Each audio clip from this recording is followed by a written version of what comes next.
Hello everyone. Today we are going to start with the topic of preemption. So we are going to understand today what is preemption, that is shufa in Muslim law, and what does the right of preemption arise.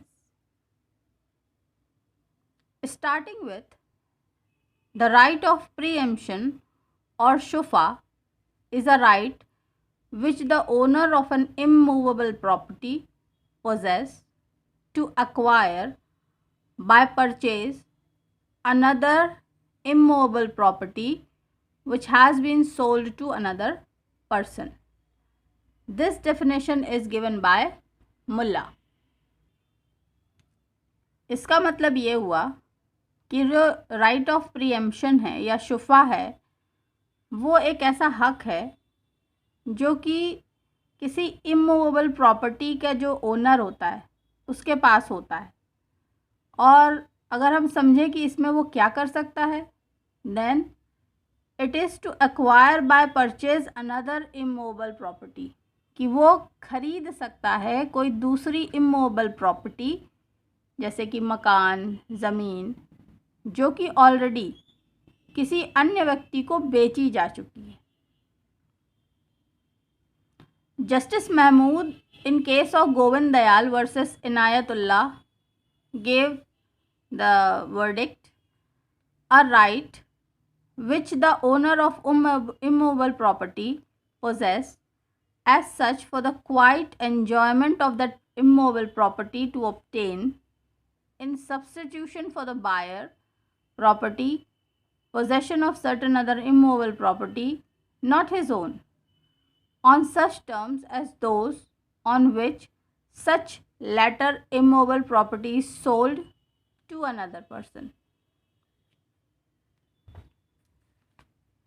इसका मतलब है कि ये preemption का जो right होता है, जो शुफा होता है, ये ओनर को, जो ओनर होता है इमूवेबल प्रॉपर्टी का, उसके पास होता है और उस प्रॉपर्टी को, उस इमूवेबल प्रॉपर्टी को वो इंजॉय कर सकता है in substitution for the buyer. तो बायर की जगह पर वो उसको एंजॉय कर सकता है. And the property is not is own and the conditions remain और terms and conditions are the same on which such latter movable property is sold to another buyer. Terms and condition वही है, लेकिन वो उस property को enjoy कर सकता है जो कि उसकी खुद की है नहीं. तो जब इस डेफिनेशन को हम समझते हैं, एनालाइज करते हैं, तो जस्टिस महमूद ने ये कहा कि the right of preemption is not a right of repurchase but a right of substitution in nature of an easement.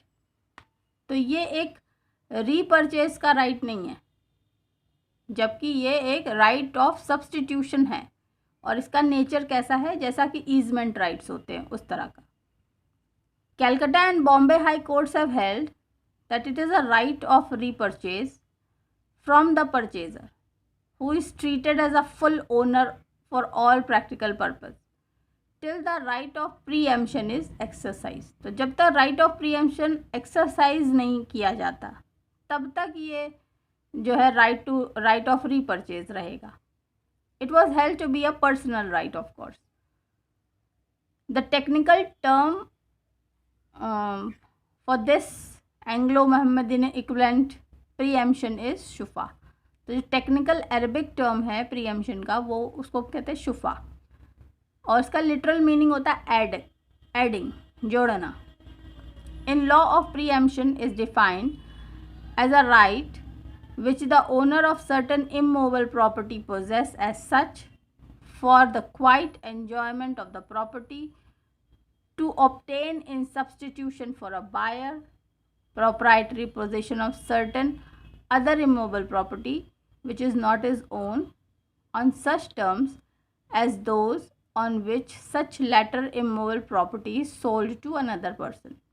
Therefore, preemption is a right which the owner of an immovable property possesses to acquire another immovable property.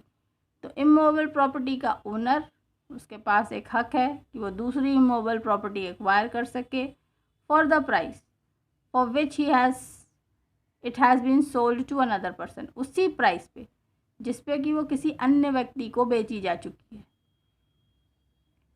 The definition as it stands seems very difficult and complicated, but this definition is most scientific and comprehensive, and explanation of it will be greatly facilitate its understanding. तो definition आपको हो सकता है कि complicated लगे, लेकिन ये बहुत ही साइंटिफिक और कॉम्प्रिहेंसिव डेफिनेशन है.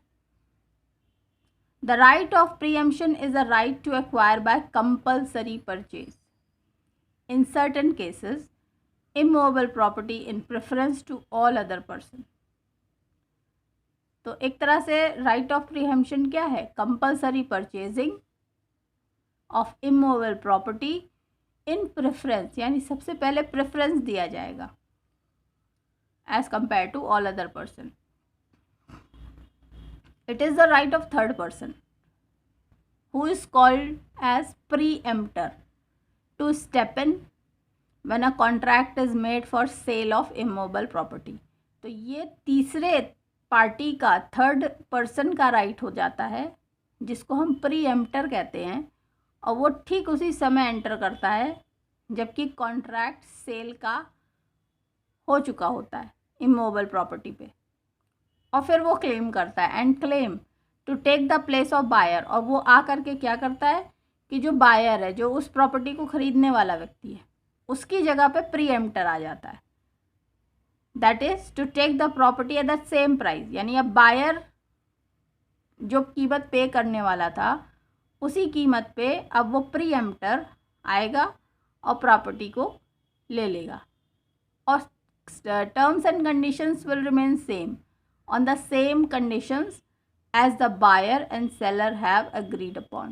तो आप इसको ऐसा समझ लीजिए कि बायर और सेलर पूरा कॉन्ट्रैक्ट हो चुका है, प्राइस तय हो चुकी है, टर्म एंड कंडीशन हो गई है तय, कॉन्ट्रैक्ट लगभग पूरा हो करके बस साइन होने ही वाला है, सब कुछ निर्धारित है. इसी समय प्रीएम्प्टर एंट्री मारता है, बायर का जो पर्सन है उसको किनारे करता है और उसकी जगह पे वो खुद आ जाता है.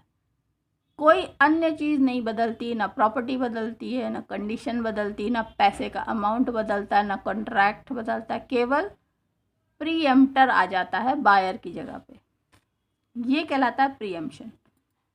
Cell alone gives rights to preemption. The right of preemption arises only out of a valid, complete and bona fide sale. प्रीएम्प्शन का राइट कब पैदा होता है या कब अराइज होता है?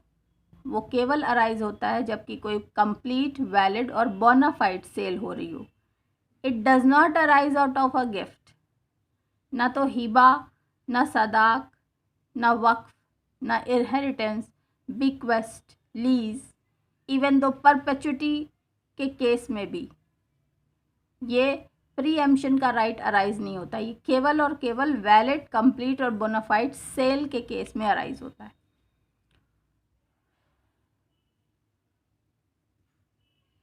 Even though it may be by way of conditional sale, but the right will accrue if the mortgage is foreclosed. An exchange of properties between two persons subject to an option to either of them to cancel the exchange and take back his property at any time during his life stands on the same footing as a conditional sale. तो कभी भी contract cancel करके अपनी property वापस लेने का जो एक ऑप्शन है वो कंडीशनल सेल के ही फुटिंग पे रहता है. Such an exchange does not extinguish the ownership in the property and does not give rise to the right of preemption. तो इस तरह का जो एक्सचेंज होता है वो प्रीएम्पशन राइट को अराइज नहीं करता।